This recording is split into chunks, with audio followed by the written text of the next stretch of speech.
सोनीपत के गन्नौर में आज यूक्रेन और रूस की जबरदस्त लड़ाई के बीच जान जोखिम में डालकर पिछले 4 वर्षों से कीव शहर में डॉक्टर की पढ़ाई कर रही नेहा पहल आज अपने गांव गुमगा पहुंची। नेहा पहल ने यूक्रेन में युद्ध के दौरान बिताए अपने लम्हों को साझा किए और बताया किस हालात में वह लोग वहां रहे थे और कैसे बच्चे वहां से निकल कर आ रहे हैं। साथ ही उन्होंने मिशन गंगा की तो तारीफ की और उसके उज्जवल भविष्य की कामना की। जब हम लोगों ने भारत की आन बान और शान तिरंगे को अपने हाथों में लिया, तो चाहे यूक्रेन के लोग हैं या रसिया के सभी बड़े सम्मान के साथ हम लोगों को आगे ले जा रहे थे। मुझे गर्व हुआ कि मैं भारत की बेटी हूँ और दिल से आभार करती हूँ और अपने तिरंगे पर गर्व महसूस करती हूँ कि मैं इस देश में पैदा हुई जहाँ पर इतना मान और सम्मान मिला।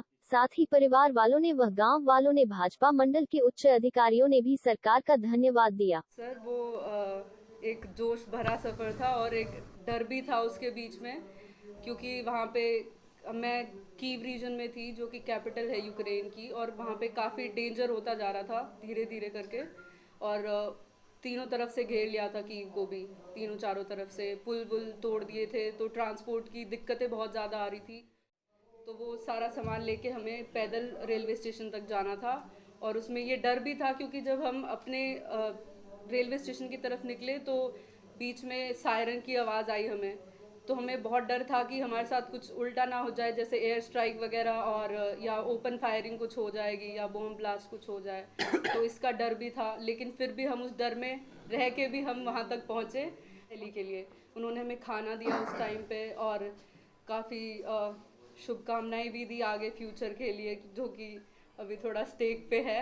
और वहाँ पे फिर उन्होंने हमें हज़ार हज़ार रुपए का एनवलप दिया ताकि हम अपने घर पहुँच सके सही सलामत। काफ़ी मदद करी हमारी वहाँ पे। मुझे बहुत गर्व महसूस हो रहा है क्योंकि वहाँ पे इतने सारे बच्चे थे, इतने इंटरनेशनल स्टूडेंट्स थे, पर जितनी गवर्नमेंट ऑफ इंडिया और गवर्नमेंट ऑफ हरियाणा ने हमारी हेल्प करी है उतनी किसी के लिए उन्होंने नहीं करा। किसी और हमारा इंडियन फ्लैग हम लगा के चल रहे थे अपने बैग्स पे, जिससे काफ़ी हमें मदद मिली, क्योंकि जो उस फ्लैग को देख रहा था, जैसे रशियन ट्रूप्स थे या कुछ भी थे, उनसे हमें काफ़ी बचाया गया। वो फ्लैग जो था, हमने अपने रूम्स के बाहर भी, जैसे विंडो थी हमारी हॉस्टल की, हमने उसके बाहर भी अपने इंडियन फ्लैग्स लगा दिए थे बड़े बड़े करके, कि उनको पता हो यहाँ पे इंडियन नेशनल फ्लैग यूज़ हुआ। तो काफ़ी गर्व की बात थी ये कि हमारे फ्लैग हमारे कंट्री का इतना ज़्यादा वहाँ पे वो था।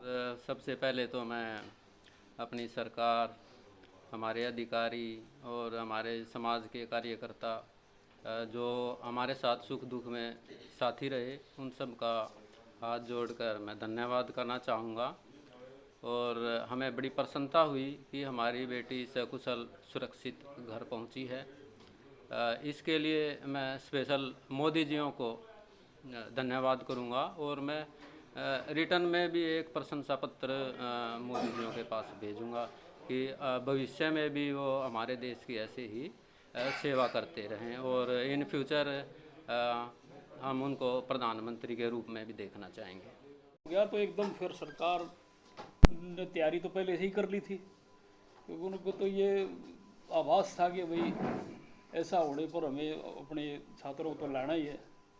और जैसे ही रसिया ने अटैक किया और भारत सरकार ने, मोदी जी ने उसी टाइम ये कार्रवाई शुरू कर दी और परमपिता परमात्मा ने भी साथ दिया।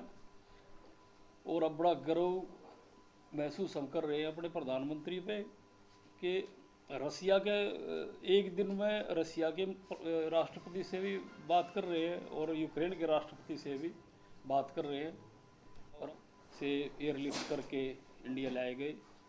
और अब हमारा ये जो अभियान है लगभग पूरा हो चुका है। कुछ छात्र है 700-800 के करीब है वो, जो उनके बारे में भी मोदी जी कल भी बात करी है और आज भी उन्होंने रसिया के राष्ट्रपति से बात करी है कि भाई इनको, हमारे छात्रों को वापस घर में जाने का